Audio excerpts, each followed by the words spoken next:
कहां गायब हो गए 300 से ज्यादा जानवर? कोलकाता के अलीपुर चिड़ियाघर में आखिर चल क्या रहा है? कोलकाता में सबसे पुराने और सबसे मशहूर चिड़ियाघर में एक ही रात में 300 से ज्यादा जानवर गायब हो जाते हैं। अब ये पूरा मामला किसी रहस्य से कम नहीं लग रहा। पूरा मामला क्या है, आज के जनसत्ता मुद्दा समझे ये वीडियो एक्सप्लेनर में आपको बताते हैं। साहब, ये पूरा मामला अलीपुर चिड़ियाघर का है, जो 1875 में बना और देश का सबसे पुराना चिड़ियाघर माना जाता है। लेकिन अब इसी चिड़ियाघर पर एक गंभीर सवाल खड़ा हो गया है। यह पूरा सवाल एक एनजीओ ने उठाया और उस एनजीओ का नाम है सोवाजोन। ये 1 जुलाई को कोलकाता हाईकोर्ट में एक याचिका दायर की जाती है। उनका आरोप था कि चिड़ियाघर में पिछले कई सालों से जानवरों की गिनती में गड़बड़ियां हो रही हैं।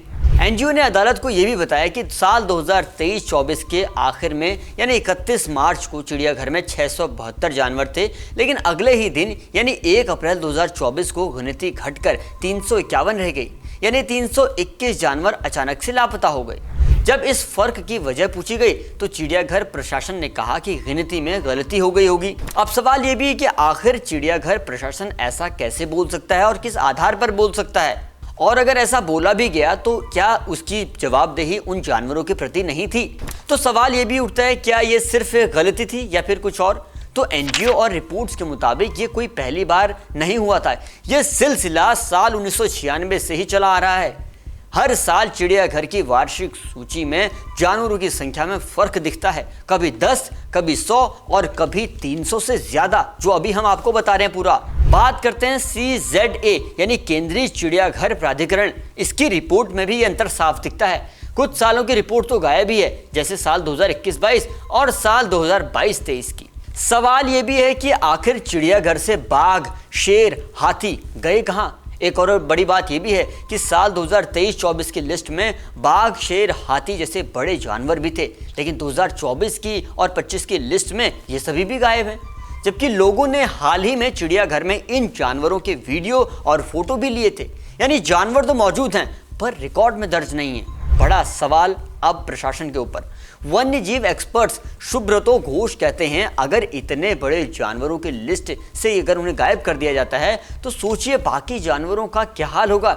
ये सिर्फ लापरवाही नहीं, कुछ छिपाने की कोशिश भी लगती है। सवाल यह भी है कि चिड़ियाघर की जमीन भी बेचने की तैयारी है क्या? मामला सिर्फ जानवरों तक सीमित नहीं है। एनजीओ का आरोप यहां तक है कि चिड़ियाघर की जमीन को भी धीरे धीरे वाणिज्यिक इस्तेमाल के लिए तैयार किया जा रहा है, यानी कमर्शियली भी उसका यूज करने की तैयारी चल रही है। Paschim Bangal housing infrastructure development corporation ने हाल ही में चिड़ियाघर में जमीन की एक हिस्से को टेंडर के जरिए बेचने की कोशिश की है। यह जमीन कोई खाली प्लॉट नहीं, बल्कि चिड़ियाघर की जरूरी सुविधाओं जैसे अस्पताल, बचाव केंद्र और एक्वेरियम का हिस्सा है। एनजीओ का कहना यह भी है कि पहले जानवर कम किए जा रहे हैं, फिर जमीन छीनी जा रही है। इससे साफ दिखता है कि धीरे धीरे चिड़ियाघर को खत्म करने की साजिश हो रही है। आपको यह भी बता दें कि एनजीओ अदालत से क्या चाहता है। 24 जुलाई को इस याचिका पर कोलकाता हाईकोर्ट में सुनवाई होगी।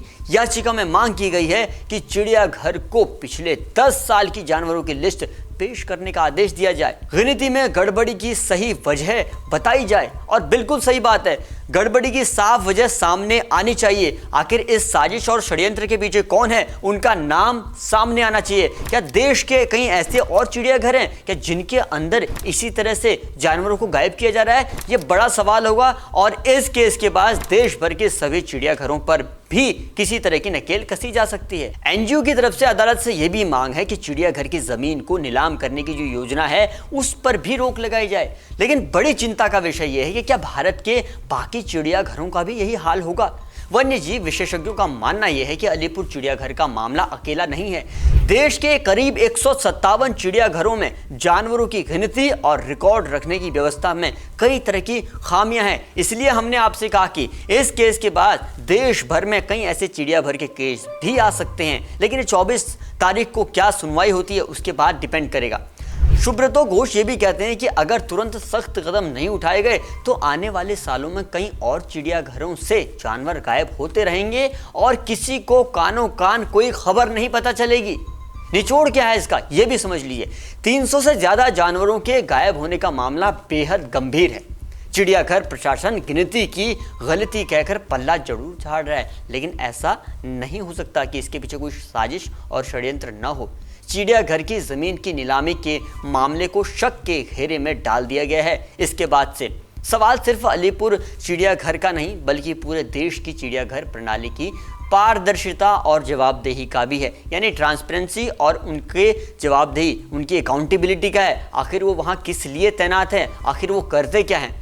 वन विभाग के सोर्सेज से जो जानकारी मिलती है वो ये है कि अलीपुर चिड़ियाघर से जानवरों की संख्या में गड़बड़ी को लेकर 2 हफ्ते में रिपोर्ट भी मांगी गई है। फिलहाल इस पूरे मामले पर हमारी नज़र बनी हुई है, लेकिन ये मामला इतना पेचीदा है कि आप भी समझ पा रहे होंगे कि चिड़ियाघर जहाँ पर अधिकतर लोग जो है जानवरों को रखा जाता है और लोग वहाँ पर एक तरह से टूर करने जाते हैं, वहाँ लुत्फ उनका उठाते हैं, और ऐसी जगहों से अगर इतनी बड़ी यानी 300 से ज़्यादा तादाद में अगर जानवर गायब हो जाते हैं तो ये सवाल तो प्रशासन के ऊपर उठता है, चिड़ियाघर प्रशासन के ऊपर, और ख़ासकर इसके ऊपर जो बॉडीज़ हैं उनके ऊपर। सरकार को ऐसे सिस्टम को मजबूत करना होगा और ऐसे लोगों पर जो इसके पीछे हैं उन पर नकेल भी कसनी होगी और इनका भंटाफोड़ भी करना होगा। आप इस पूरे मुद्दे पर क्या कहते हैं, कमेंट बॉक्स में लिखकर भी बताइएगा। मेरा नाम है मनोज, आप देखते रहिए जनसत्ता। शुक्रिया।